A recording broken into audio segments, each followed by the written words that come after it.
Olá pessoal, tudo bom? Hoje é um vídeo especial. Eu recebi um e-mail de uma seguidora do canal, né? Me pedindo para falar sobre um determinado tema. Eu respondi dizendo que seria mais interessante eu fazer um vídeo sobre o tema no canal do que responder no e-mail. Porque outras pessoas podem ter uma dúvida sobre esse mesmo tema. E evidentemente que ficando no canal, estou um pouco gripado, está incomodando a garganta.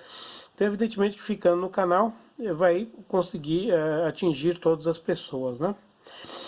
Então nós vamos falar hoje sobre a Operação Ethos. Mas antes de mais nada, eu preciso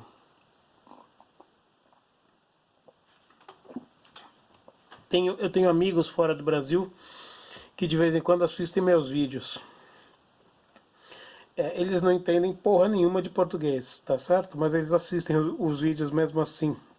Então, eu queria só fazer um agradecimento para eles. Então, I would like to say thank you to all my friends out of Brazil who watch my videos, especially my friend Chris. Chris, I will be there soon. Thanks for the audience and thanks for the preference. Well, I would like to say Merry Christmas or Happy Holidays, whatever you want, my friend. Let me get back to the video in Portuguese. Bom, vamos lá, pessoal. Operação Ethos. Bom, esse vídeo foi pedido por conta de alguns vídeos que eu fiz sobre o PCC. Realmente eu estudo o crime organizado, o PCC é parte do crime organizado, é uma parte muito importante do crime organizado aqui no Brasil. Então, o que seria a Operação Ethos? A Operação Ethos ela começou no final de 2016, foi uma operação que levou mais de um ano e meio, envolveu mais de 500 agentes, pessoal do Ministério Público, Polícia Civil e tudo mais. Levou um ano e meio de investigação e foi estourada no final de 2016. Como é que ela começou? Tem um presídio em Presidente Venceslau chamado P2. Aquela região de Presidente Prudente, Presidente Venceslau, Presidente Epitácio, Presidente... são 4 presidentes: Venceslau, Epitácio, Presidente Prudente e Presidente... Tá bom, tem mais um lá, não vou lembrar agora. Enfim, lá tem as prisões de segurança máxima. Então foi interceptada uma carta que um preso da alta cúpula do PCC estava tentando passar para fora da cadeia. E esse bilhete foi interceptado, foi decodificado, e a polícia conseguiu descobrir que o que tinha nesse bilhete era uma tentativa de influenciar a eleição de 2 conselheiros para o tal do CONDEP, que é o Conselho de Direitos Humanos do Estado de São Paulo. Ou seja, para infiltrar 2 advogados, que o conselho é eleito, né? Ele é um órgão consultivo, né, do Estado de São Paulo. Então ele é eleito, ele tem pessoas eleitas. Então a ideia era colocar 2 advogados ligados ao PCC no conselho. E esse conselho é o que vai para a imprensa, o que vai fazer, vamos dizer assim, uma auditoria externa, extraoficial, para investigar denúncias da cadeia, se tem maus tratos, alguma coisa do tipo. Aquele negócio de direitos humanos, né? Direitos humanos assim, a Carta dos Direitos Humanos é uma coisa que é óbvia, é uma coisa evidentemente decente. A Declaração Universal dos Direitos Humanos é uma declaração realmente importante. O problema é que no Brasil, assim como em vários outros países, os órgãos de direitos humanos são infiltrados por bandidos. que estão somente preocupados quando algum bandido é violado pelo Estado. Assim, se o bandido matar o policial, matar o cidadão de bem, a mãe, o pai, a avó, o tio, foda-se os direitos humanos de quem morreu, de quem foi atacado, de quem foi assaltado, estuprado, sequestrado, foda-se, eles não estão nem aí. Agora, se você pegou o bandido, se você deu um beliscão nele, aí é terrível, aí a polícia tem que pagar, o Estado é malvado. Enfim, eles estavam tentando infiltrar 2 advogados nesse conselho. Não conseguiram, porque esses advogados não conseguiram ser eleitos. Mas uma advogada desse grupo chamada. O que seria. Vamos lá. O que seria a Operação Etos? Operação Etos, também conhecida como Sintonia dos Gravatas, quando esse papel foi apreendido, esse bilhete, descobriram que o PCC chamava essa célula de Sintonia dos Gravatas. Sintonia dos Gravatas é uma alusão aos advogados. Então, eles descobriram que existiam muitos advogados que trabalhavam para o PCC não apenas na função de advogados, mas também na função em outras funções que não são pertinentes aos advogados. Então, como esses 2 conselheiros não conseguiram ser eleitos, eles aliciaram o vice-presidente, vou até pegar o nome dele aqui, porque eu anotei para lembrar, o vice-presidente do CONDEP, Luiz Carlos dos Santos. Eles aliciaram esse cara e durante vários meses pagaram uma mesada que variou de 2 a 5 mil reais. No total chegou a 130 mil reais para que esse cara fosse na imprensa falar palavras a favor do PCC, para que ele influenciasse juízes, para libertar o pessoal do PCC, para liberar habeas corpus, enfim, para tentar obter vantagens para os presos do PCC. E com a captura desses caras e desses advogados, estouraram toda uma relação de mais de 55 pessoas, entre elas 40 advogados, que formavam essa célula Sintonia dos Gravatas, analisada nessa Operação Etos, que faziam exatamente o quê? Eles cuidavam da assistência jurídica dos presos, do PCC, mas também faziam movimentação financeira de dinheiro do crime organizado, do PCC. Faziam lavagem de dinheiro. Mantinham e abasteciam bancos de dados com agentes penitenciários, policiais, pessoas da segurança pública, promotores, ou seja, pessoas que pudessem ser atacadas, mortas ou sequestradas assim que a culpa do PCC desse a ordem.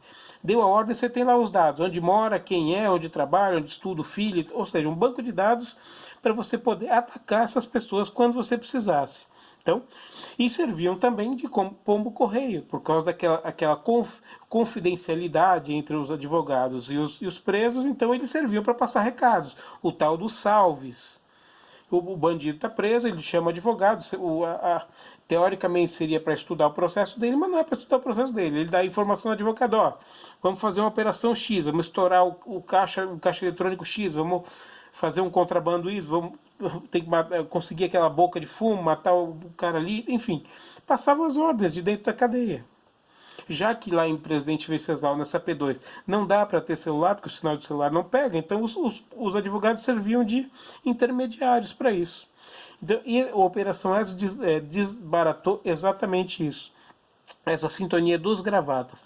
Esse cara, Luiz Carlos dos Santos, já foi julgado em primeira instância e já foi condenado a mais de 16 anos de cadeia. Ou seja, ele é réu confesso, ele confessou esse crime. Ele não é suspeito mais, ele é réu confesso e foi condenado. Tá certo? Vale dizer que o Marcola, chefe do PCC, entre várias condenações que ele tem mais de 300 anos de cadeia, só de condenações. Ele foi condenado também nesse processo dessa Operação Etos e ganhou mais 30 anos de cadeia. E agora, recentemente, foi transferido para uma cadeia lá de Brasília. Ele estava da P2 de Venceslau e foi transferido para uma cadeia de Brasília. Tá certo? Mais um detalhe. Durante esse inquérito da Operação Etos, foi ouvida uma testemunha chamada Orlando Mota Júnior. Estou lendo aqui porque eu não ia lembrar o nome dele. Orlando Mota Júnior, que tem 2 vulgos, Zidane e Macarrão. Não é o macarrão que ajudou, supostamente que ajudou o Bruno, o goleiro Bruno, a picotar a Elisa Samúdio. É outro macarrão, tá? Não tem nada a ver. Esse cara, Zidane ou Macarrão, ele entrou para o PCC em 1998 e se desligou em 2010. Tá certo? Por questões internas, problemas internos, a esposa dele foi assassinada por mando de gente lá de dentro, ou seja, aquelas brigas internas que o PCC sempre tem. Basta ver que os líderes do PCC, os caras que criaram o PCC na cadeia de Tremembé, o chamado Piranhão, foram todos mortos. O único que não foi morto de lá o Geleião, que está no seguro, protegido a 7 chaves. O Cezinha, todos os outros líderes foram todos mortos. Por quê? Porque o PCC meio que ele surgiu com um objetivo e depois ele foi se transformando. E hoje em dia ele é uma grande multinacional, uma grande máquina de fazer dinheiro. Ele é administrado de maneira empresarial. E quem deu esse caráter empresarial e caráter de fazer muito dinheiro foi o Marcola, que no início da formação do PCC era um cara secundário, e depois eu não vou contar aqui, senão vai ficar muito grande o vídeo. Enfim, por causa de um problema que houve entre a cúpula do PCC e o Marcola, que implicou inclusive na morte da mulher do Marcola, que era uma advogada, o Cezinha mandou matar a mulher dele, porque disse que ela tinha informação, que ela era... Enfim, não vou entrar no mérito. Isso aí está escrito, tá em vários livros, não vou entrar nesse mérito. Mas enfim, o Marcola, quando tomou o poder, decretou a morte dos chefões, e os chefões foram todos mortos, menos o Geleião, que pediu pinico e se escondeu. Esse Zidane aqui também é um cara que saiu do PCC e está no seguro, tá? Ele disse nessa audiência, durante a Operação Etos, que a cabeça dele vale 3 milhões de reais. Ou seja, o preso que matá-lo ganha 3 milhões do PCC. Então é um cara que está também sob proteção policial. E ele disse no depoimento, na Operação Etos, na audiência, que ele foi um dos caras que criou a Sintonia dos Gravatas. Em 2006, ele criou a Sintonia dos Gravatas. Ele participou desse conselho, que eram 12 pessoas, que eram as pessoas que escolhiam, que faziam a sabatina para escolher os advogados que seriam contratados para defender o PCC, os membros do PCC. Então, de 2006, ele ficou de 98 a 2010 no PCC, e de 2006 a 2010 ele era uma dessas 12 pessoas que comandavam a escolha e o gerenciamento desses advogados aí. E ele contou que como é que eram escolhidos os advogados? Eles eram sabatinados e assim eles procuravam saber se os advogados escolhidos, se eles tinham uma tendência para o crime. Porque eles não seriam apenas advogados, eles teriam que levar dinheiro, mexer com dinheiro, fazer aquela parte do banco de dados, levar recados, os salves que eles dizem, etc. Ou seja, eles tinham que participar da organização. E muitos foram, inclusive, batizados, como ele chama, aqueles que ele inicia dentro da organização. Então, não eram apenas advogados, eles eram membros do PCC. Então, desses 40, assim, mais de 30 já foram condenados. Essa estrutura toda foi derrubada. Agora, evidentemente, o crime não acaba muito. Você prende um monte de advogados, tem muito dinheiro envolvido, eles vão aliciar outros, obviamente. E nessa brincadeira, evidentemente, muitos advogados morreram, porque você começa a mexer com o dinheiro do PCC, você começa a ver muito dinheiro na sua frente, você começa a ficar tentado, não, vou desviar um pouco aqui, desviar um pouco ali, pô, vai morrer. Você vai tentar roubar de bandido, você vai morrer. E muitos foram mesmo mortos e tudo mais. Então ele conta tudo como é que funcionava. Ele incluso nessas 12 pessoas, formava uma célula chamada Sintonia Fina. Sintonia Final, aliás. Sintonia Final, que eram as pessoas que davam a palavra final nessa relação com os advogados. Então, o que foi a Operação Etos? A Operação Etos foi essa. Ela foi, através desse bilhete encontrado interceptado pela polícia, chegou-se a descobrir essa sintonia dos gravatas, essa célula criminosa formada, na sua maior parte, por advogados, que servia exatamente para fazer o trabalho sujo para o PCC aqui na parte de fora da cadeia. Houve inclusive uma CPI aqui na Alesp, Assembleia Legislativa do Estado de São Paulo, montada em novembro de 2017, cujo presidente nomeado foi o Coronel Telhada, que é um policial muito famoso, que virou deputado aqui, e evidentemente que não deu em nada, porque já várias notícias já foram dadas, vários livros já citaram que a cúpula do governo do PSDB de São Paulo sempre fez acordo com o PCC. Inclusive em 2016, quando teve aquele ataque do PCC em massa na cidade de São Paulo e tudo mais, mataram um monte de pessoas, dizem até hoje que o governador do PSDB teve que fazer uma... Na verdade não era o governador do PSDB, o governador tinha saído e ficou o vice, que era o Cláudio Leme, teve que fazer um acordo lá com o Marcola para que eles parassem os ataques e tal, enfim, não vou entrar nesse mérito. Na sequência dessa Operação Ethos, o que houve? Bom, a polícia, juntamente com o pessoal dos agentes penitenciários e tudo mais, o que eles resolveram fazer? Bom, eles bolaram um plano. Já que a gente desbaratou e fizemos essa coisa toda, vamos desencadear uma segunda operação contra o PCC, que saiu exatamente com as informações obtidas pela Operação Ethos. Operação Ethos em grego significa moral. Tá? Então aí foi instaurada a Operação Ekelon. Ekelon é escalão. Escalão, acho que é em grego também, escalão. No caso, para desbaratar o que? A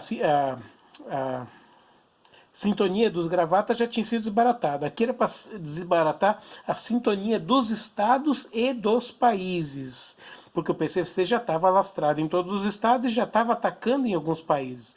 Então o que eles fizeram? Eles simularam que havia nesse mesmo presídio de Venceslau, na P2, que havia um problema no sistema de esgoto. Então eles esvaziaram as celas, tiraram os presos, e, supostamente para fazer uma manutenção e tudo mais. E o que eles fizeram? Eles pegaram e instalaram telas embaixo nos esgotos, né, telas, para impedir, porque o que acontecia? Quando as pessoas iam fazer revista, os agentes penitenciários da polícia iam fazer revista nas celas, o que os presos faziam? Eles picavam esses bilhetes, jogavam no vaso e davam descarga, para se livrar disso aí, para não serem pegos com os bilhetes, com as ordens que eles tinham mandado e tal. E colocando essas telas, tudo que eles jogavam no esgoto ficava preso nessas telas. Então a polícia, obviamente, depois ela recuperou todos esses bilhetes, fez a separação por cor de caneta, por caligrafia, por tema e tudo mais, conseguiu remontar esses pedaços e depois de higienizar e tudo mais, e conseguiu uma lista gigantesca com nomes de segundo, terceiro, quarto escalão de pessoas do PCC em todos os estados. Então essa operação ela expediu 75 ordens de prisão em mais de 20 estados do país.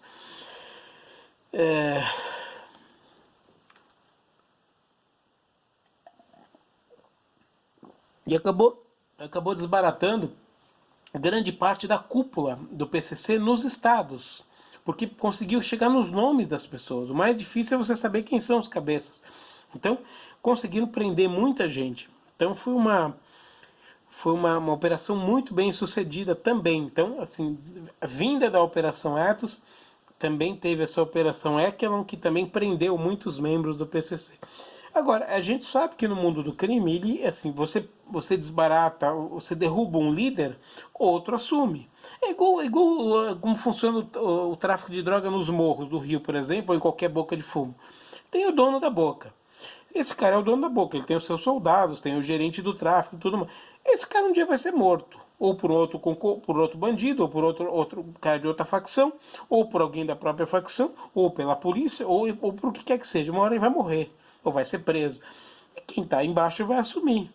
E aí é aquela mobilização, quem está embaixo vai assumir, aí o cara do cargo daqui sobe daqui, o daqui vai para cá, ou seja, o espaço nunca fica livre. Sempre que, seja na política, seja no crime, seja em qualquer lugar, nunca vai ter um espaço vazio. Se tiver um espaço vazio, alguém vai ocupar. Então é isso. Então, obviamente que essas operações foram muito importantes, porque prenderam membros importantes do PCC, mas evidentemente que depois, no decorrer do tempo, outros vão substituir. E assim, de qualquer maneira, você conseguiu que a polícia, promotores públicos, polícia civil, as agentes penitenciários, junto com a administração penitenciária, conseguiram, através dessas duas operações, prender muitos bandidos, tirar muitos e separar muitos desses cabeças, né? Tentar diminuir a influência do PCC nos presídios e nos crimes em geral, né? Então é isso. Eu acho que eu expliquei do que se tratou a Operação Ethos e depois da decorrente dela veio a Operação Echelon, que também foi um pouco mais adiante e conseguiu capturar. A Operação Ethos foi só no estado de São Paulo e a Echelon foi ao contrário, ela pegou vários estados do Brasil e também alguns membros em países vizinhos. Bolívia, Paraguai, esse tipo de coisa. E o PCC também já tem tentáculos em Portugal e na Espanha, que é onde chega a droga que alimenta 80% do tráfico de droga que alimenta a Europa e Estados Unidos passa pelo Brasil, principalmente a Europa. Estados Unidos ainda tem muita droga que vai direto do México para os Estados Unidos, mas a Europa não. Tudo que sai da Europa, tudo que chega na Europa sai do Brasil. E da onde que vem? Vem das rotas daqui. Tem um livro que fala sobre a rota caipira da cocaína. Eu tenho o livro aqui, não fiz resenha ainda, mas eu tenho. Fala da rota caipira, como é que entra a droga aqui no Brasil. Tem a rota que entra lá por cima, que é lá pelo pelos afluentes do Amazonas, que é uma rota controlada pela Família do Norte, que é uma outra organização criminosa, rival do PCC. Uma rota perigosíssima que vem pelos rios, enfim. Chegam nos portos e nos aeroportos brasileiros e daqui eles vão para a Europa. Como é que passa pela Polícia Federal, como é que passa pelas revistas essa droga e tudo mais? Propina? Esquema? Não sei, mas passa e chega na Europa. Enfim. É isso. Eu não vou dar o nome da pessoa que pediu da seguidora do canal que pediu para fazer esse vídeo. Se ela quiser se identificar nos comentários, ela pode ficar à vontade, tá bom? Então é isso. Nada mais a acrescentar. Então, uma saudação. Boas festas para quem é de boas festas. Feliz Natal para quem é de Feliz Natal. Happy New Year. Feliz Ano Novo para quem é de Ano Novo. E até a próxima.